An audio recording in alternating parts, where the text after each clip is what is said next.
Join me on my journey as I explore wealth in all areas of life. I'm your host, Mindy Kinnis, and this is The Lucrative Society.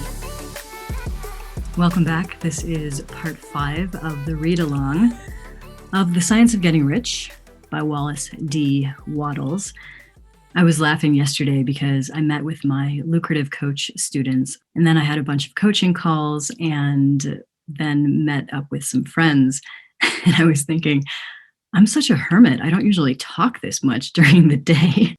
So we'll see how the voice holds up. It might be a little tired today, but we'll make it through.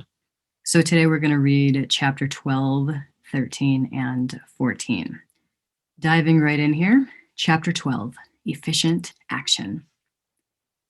You must use your thought as directed in previous chapters and begin to do what you can do where you are. And you must do all that you can do where you are. You can advance only by being larger than your present place. And no man is larger than his present place who leaves undone any of the work pertaining to that place. The world is advanced only by those who more than fill their present places. If no man quite filled his present place, you can see that there must be a going backward in everything. Those who do not quite fill their present places are dead weight upon society, government, commerce, and industry. They must be carried along by others at a great expense. The progress of the world is retarded only by those who do not fill the places they are holding. They belong to a former age and a lower stage or plane of life, and their tendency is toward degeneration.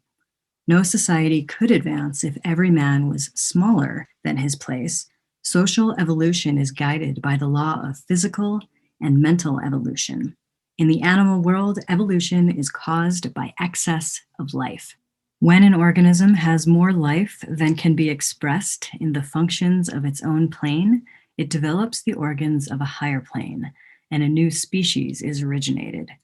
There never would have been new species had there not been organisms which more than filled their places. The law is exactly the same for you. Your getting rich depends upon your applying this principle to your own affairs. Every day is either a successful day or a day of failure, and it is the successful days which get you what you want. If every day is a failure, you can never get rich, while if every day is a success, you cannot fail to get rich. If there is something that may be done today and you do not do it, you have failed insofar as that thing is concerned, and the consequences may be more disastrous than you imagine. You cannot foresee the results of even the most trivial act. You do not know the workings of all the forces that have been set moving in your behalf. Much may be depending on your doing some simple act. It may be the very thing which is to open the door of opportunity to very great possibilities. You can never know all the combinations which supreme intelligence is making for you in the world of things and of human affairs. Your neglect or failure to do some small thing may cause a long delay in getting what you want. Do every day all that can be done that day. There is, however, a limitation or qualification of the above that you must take into account. Now, this is key for all of you overachievers. Listen up. You are not to overwork, nor to rush blindly into your business in the effort to do the greatest possible number of things in the shortest possible time. Now, I get it. Entrepreneurs, we want it all done yesterday, but this is not how it works in flow. You are not to try to do tomorrow's work today, nor to do a week's work in a day. It is really not the number of things you do, but the efficiency of each separate action that counts. Every act is in itself either a success or a failure. Every act is in itself either effective or inefficient. Every inefficient act is a failure, and if you spend your life in doing inefficient acts, your whole life will be a failure. The more things you do, the worse for you, if all your acts are inefficient ones. On the other hand, every efficient act is a success in itself. And if every act of your life is an efficient one, your whole life must be a success. The cause of failure is doing too many things in an inefficient manner and not doing enough things in an efficient manner. You will see that it is a self-evident proposition that if you do not do any inefficient acts, and if you do a sufficient number of efficient acts, you will become rich. If now it is possible for you to make each act an efficient one, you see again that the getting of riches is reduced to an exact science, like mathematics. The matter turns then on the questions whether you can make each separate act a success in itself, and this you can certainly do. You can make each act a success because all power is working with you, and all power cannot fail. Power is at your service, and to make each act efficient, you have only to put power into it. Every action is either strong or weak, and when everyone is strong, you are acting in the certain way which will make you rich. Every act can be made strong and efficient by holding your vision while you are doing it, and putting the whole power of your faith and purpose into it. It is at this point that the people fail who separate mental power from personal action. They use the power of mind in one place and at one time, and they act in another place and at another time. So their acts are not successful in themselves. Too many of them are inefficient. But if all power goes into every act, no matter how commonplace, every act will be a success in itself. And as in the nature of things, every success opens the way to other successes, your progress toward what you want, and the progress of what you want toward you will become increasingly rapid. Remember that successful action is cumulative in its results, since the desire for more life is inherent in all things. When a man begins to move toward larger life, more things attach themselves to him, and the influence of his desire is multiplied. Do every day all that you can do, and do each act in an efficient manner. In saying that you must hold your vision while you are doing each act, however trivial or commonplace, I do not mean to say that it is necessary at all times to see the vision distinctly to its smallest details. It should be the work of your leisure hours to use your imagination on the details of your vision, and to contemplate them until they are firmly fixed upon memory. If you wish speedy results, spend practically all your spare time in this practice. By continuous contemplation, you will get the picture of what you want, even to the smallest details, so firmly fixed upon your mind and so completely transferred to the mind of formless substance that in your working hours you need only to mentally refer to the picture to stimulate your faith and purpose and cause your best effort to be put forth. Contemplate your picture in your leisure hours until your consciousness is so full of it that you can grasp it instantly. You will become so enthused with its bright promises that the mere thought of it will call forth the strongest energies of your whole being. Let us again repeat our syllabus, and by slightly changing the closing statements, bring it to the point we have now reached. There is a thinking stuff from which all things are made, and which, in its original state, permeates, penetrates, and fills the interspaces of the universe. A thought in this substance produces the thing that is imaged by the thought. Man can form things in his thought, and by impressing his thought upon formless substance, can cause the thing he thinks about to be created. In order to do this, man must pass from the competitive to the creative mind. He must form a clear mental picture of the things he wants and do with faith and purpose all that can be done each day, doing each separate thing in an efficient manner. Chapter 13, Getting into the Right Business. This one I love. It has everything to do with my work. Success in any particular business depends, for one thing, upon your possessing in a well-developed state the faculties required in that business. Without good musical faculty, no one can succeed as a teacher of music. Without well-developed mechanical faculties, no one can achieve great success in any of the mechanical trades. Without tact and the commercial faculties, no one can succeed in mercantile pursuits. But to possess in a well-developed state the faculties required in your particular vocation does not ensure getting rich. There are musicians who have remarkable talent and who yet remain poor. There are blacksmiths, carpenters, and so on who have excellent mechanical ability, but who do not get rich. And there are merchants with good faculties for dealing with men who nevertheless fail. The different faculties are tools. It is essential to have good tools, but it is also essential that the tools should be used in the right way. One man can take a sharp saw, a square, a good plane, and so on, and build a handsome article of furniture. Another man can take the same tools and set to work to duplicate the article, but his production will be a botch. He does not know how to use good tools in a successful way. The various faculties of your mind are the tools with which you must do the work which is to make you rich. It will be easier for you to succeed if you get into a business for which you are well equipped with mental tools.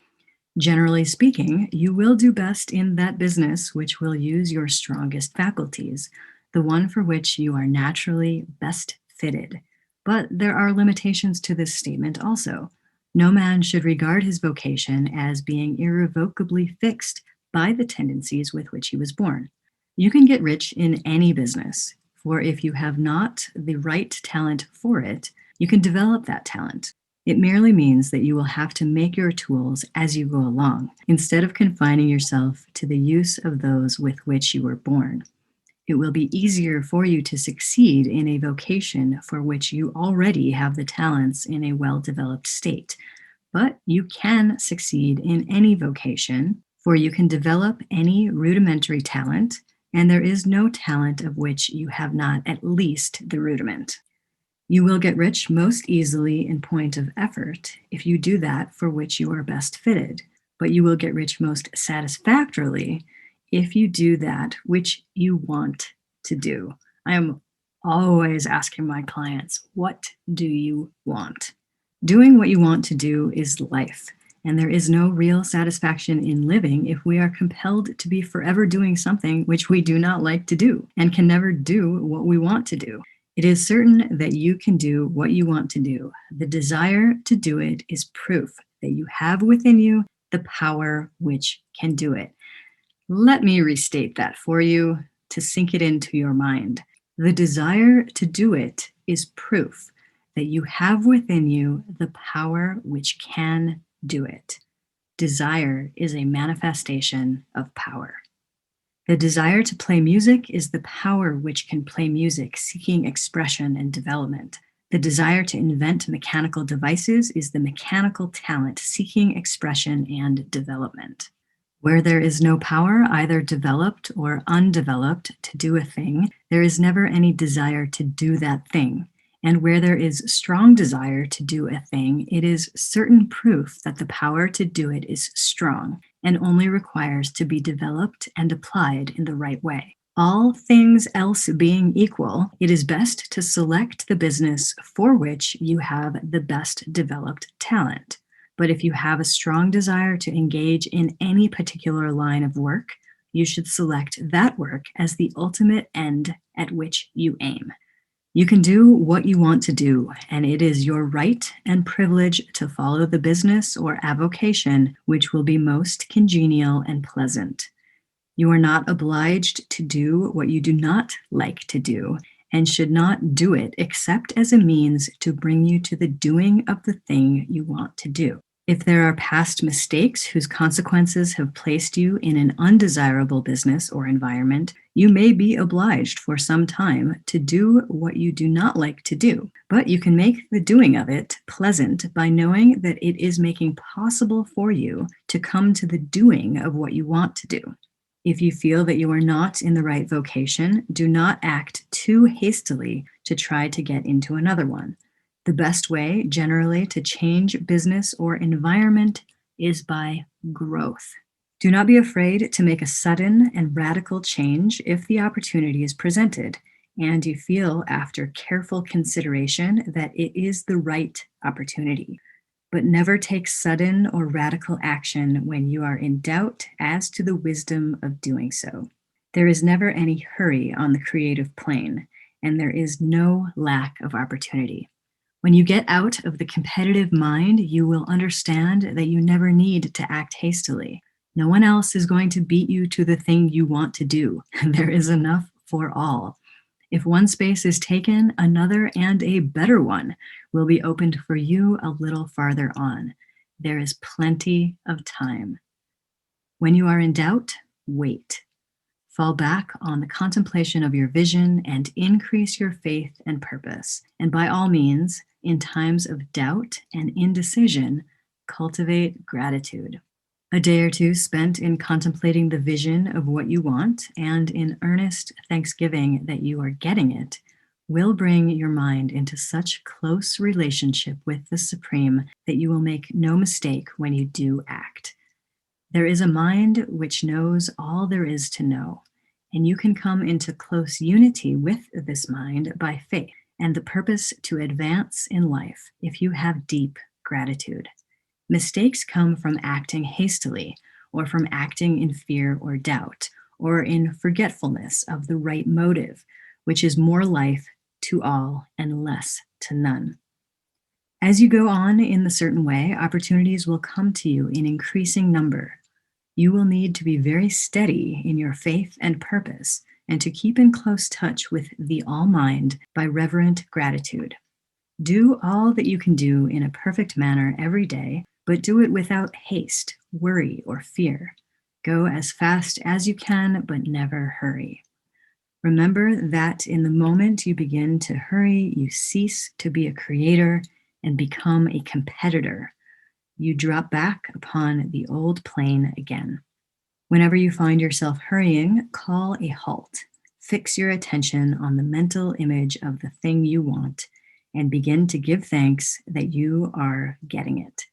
The exercise of gratitude will never fail to strengthen your faith and renew your purpose. Chapter 14, The Impression of Increase.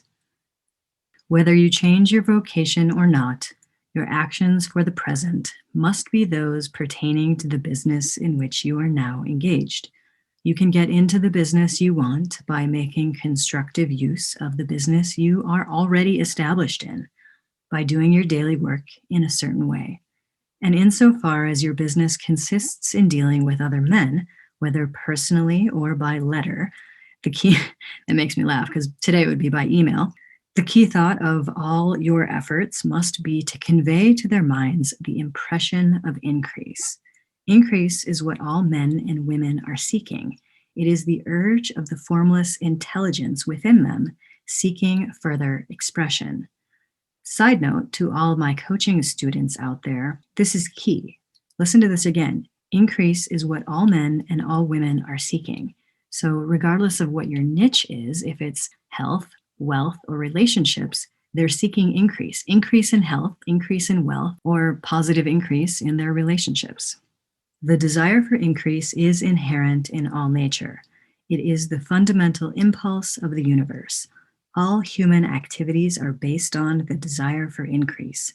People are seeking more food, more clothes, better shelter, more luxury, more beauty, more knowledge, more pleasure, increase in something, more life. Every living thing is under this necessity for continuous advancement. Where increase of life ceases, dissolution and death set in at once. Man instinctively knows this, and hence he is forever seeking more. This law of perpetual increase is set forth by Jesus in the parable of the talents. Only those who gain more retain any. From him who hath not shall be taken away even that which he hath. The normal desire for increased wealth is not an evil or reprehensible thing.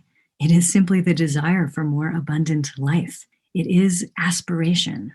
And because it is the deepest instinct of their natures, all men and women are attracted to him who can give them more of the means of life. In following the certain way as described in the foregoing pages, you are getting continuous increase for yourself, and you are giving it to all with whom you deal. You are a creative center from which increase is given off to all. Be sure of this and convey assurance of the fact to every man, woman, and child with whom you come in contact.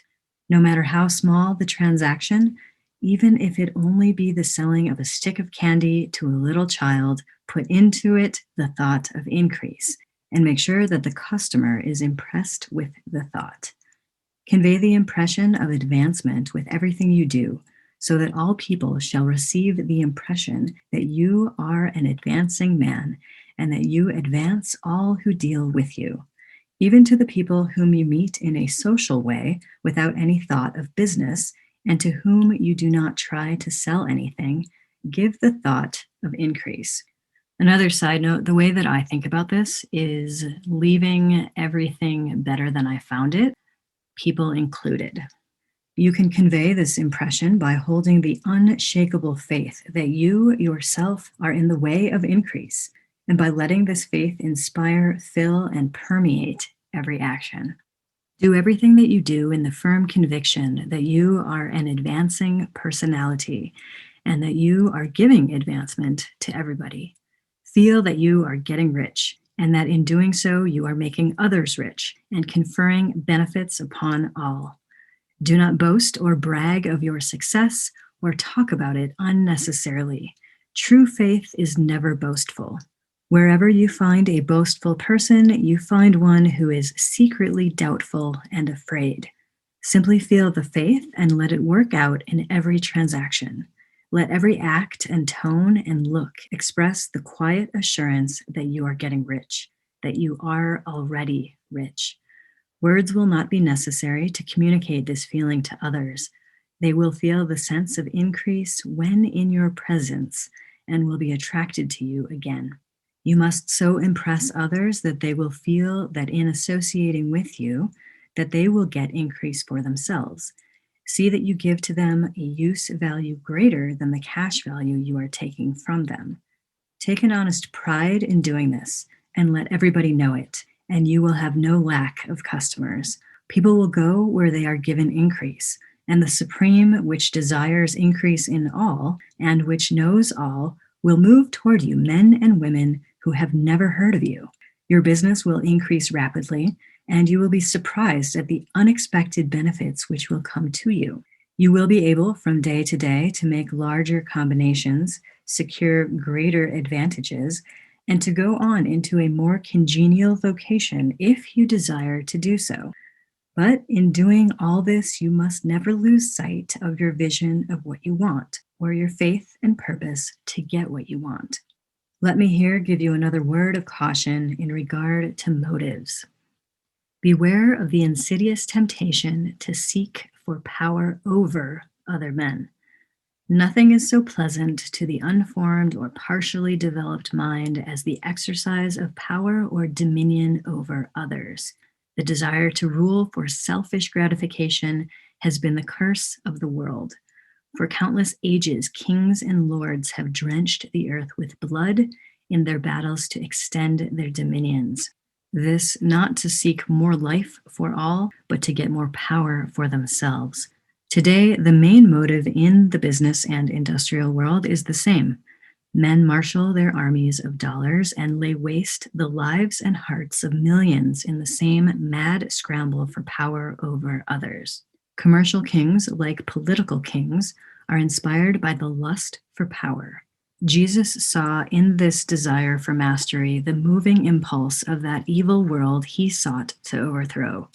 Read the 23rd chapter of Matthew and see how he pictures the lust of the Pharisees to be called master, to sit in the high places, to domineer over others, and to lay burdens on the backs of the less fortunate. And note how he compares this lust for dominion with the brotherly seeking for the common good to which he calls his disciples. Look out for the temptation to seek for authority, to become a master, to be considered as one who is above the common herd.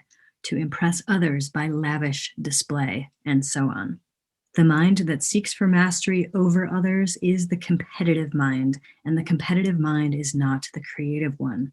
In order to master your environment and your destiny, it is not at all necessary that you should rule over your fellow men, and indeed, when you fall into the world's struggle for the high places, you begin to be conquered by fate and environment, and your getting rich becomes a matter of chance and speculation.